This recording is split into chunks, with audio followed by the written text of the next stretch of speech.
From its birth in 1776, the United States had grown and grown. Where its flag did not fly, its troops or agents often intervened. In the 1950s, the Guatemalans dared to challenge an American business that controlled much of its economy.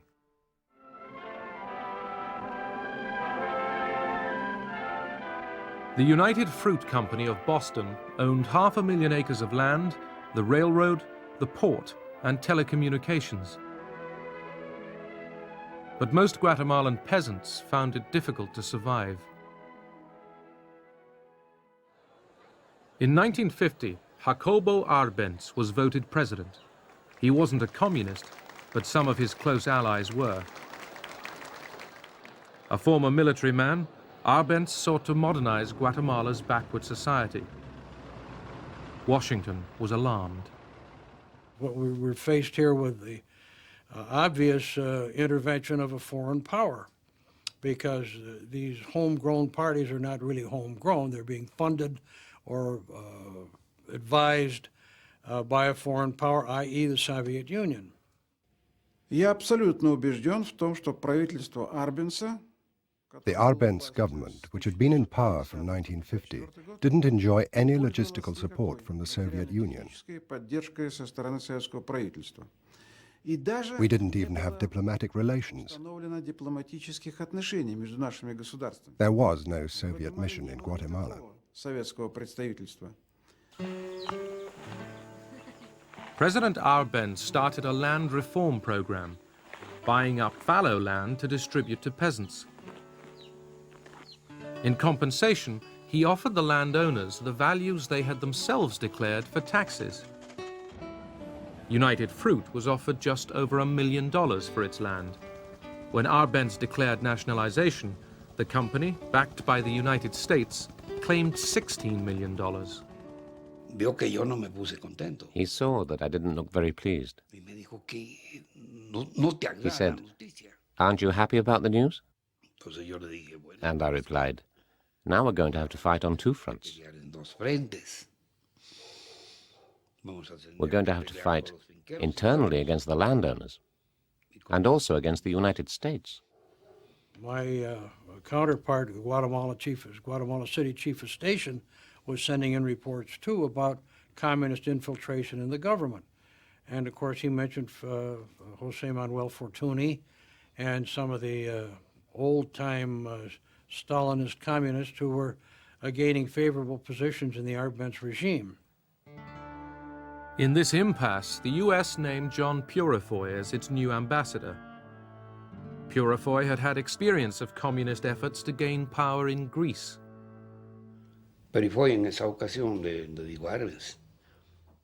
Purifoy said to Arbenz, "Mr. President, we can sort out all this business of the United Fruit Company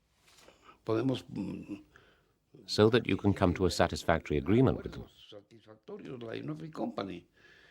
The United Fruit Company is not the problem. The problem is the communists that you have in your government." Nada menos que John Foster Dulles, No less a figure than John Foster Dulles, head of the State Department, was part of the firm of lawyers acting for the United Fruit Company. His brother Alan was the head of the CIA. So it didn't take much of an effort on their part to persuade their president, a military man, Mr. Eisenhower, to give them the green light to overthrow Arbenz's government.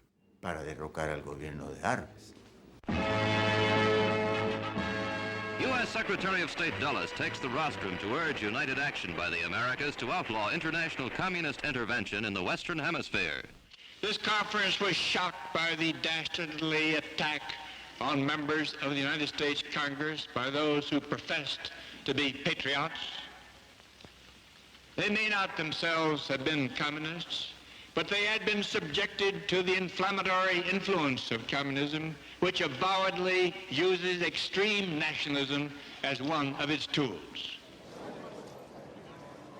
Arbenz once again put on his colonel's uniform as Guatemala prepared for war.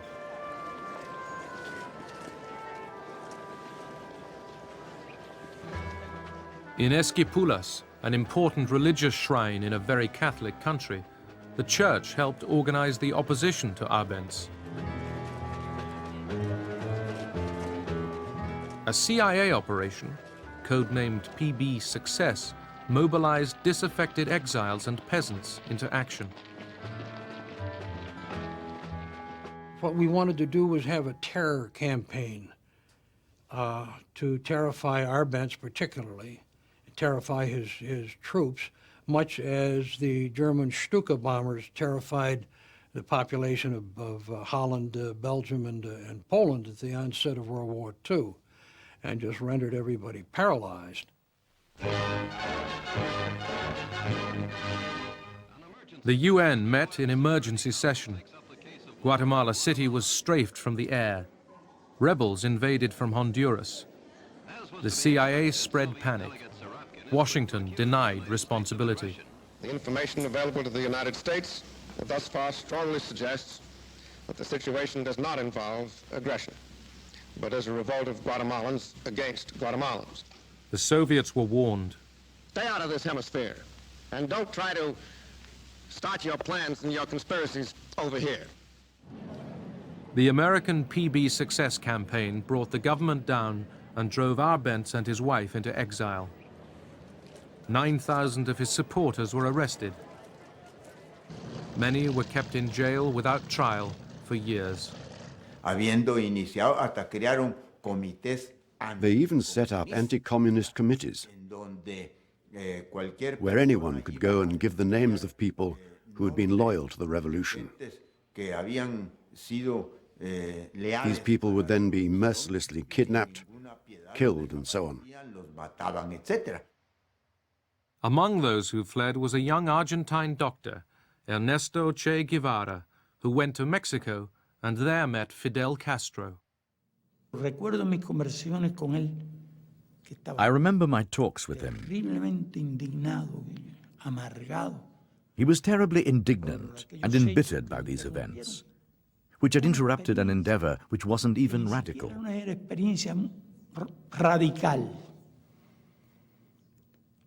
It was a relatively simple change, land reform, which was very just and necessary. 5 years later, Fidel Castro and Che Guevara had triumphed.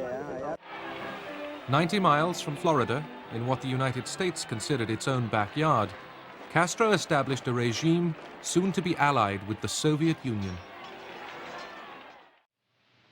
Let all our neighbors know that we shall join with them to oppose aggression or subversion anywhere in the Americas. And let every other power know that this hemisphere intends to remain the master of its own house.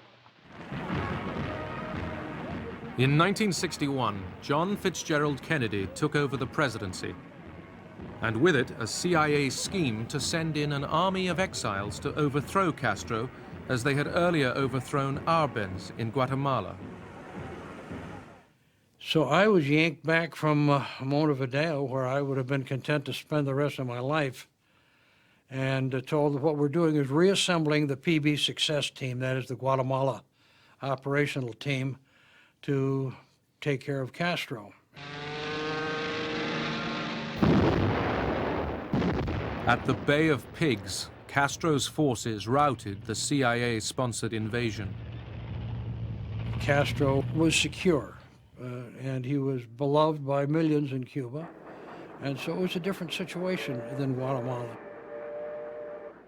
Y los gusanos, los privilegiados, los parásitos y los hijos de los parásitos que quieran enarbolar la bandera vergonzosa del crimen y de la traición a la patria, sepan que no se van a enfrentar con señoritos, sepan que se van a enfrentar con hombres. Castro, triumphant, was eager to take armed revolution into Latin America. To combat the Cuban challenge, the U.S. established in its Panama Canal zone a sophisticated school.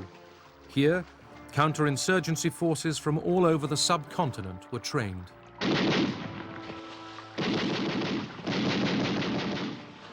By the early 1960s, left-wing revolutionary groups were fighting the authorities in Guatemala, Venezuela, Colombia, Peru, and the Dominican Republic. Marines are ordered into the revolt-torn small island country by President Johnson. 500 Leathernecks are put ashore by helicopter. In 1965, U.S. Marines went in to crush the Dominicans, who were trying to restore their elected president. The American nation cannot, must not,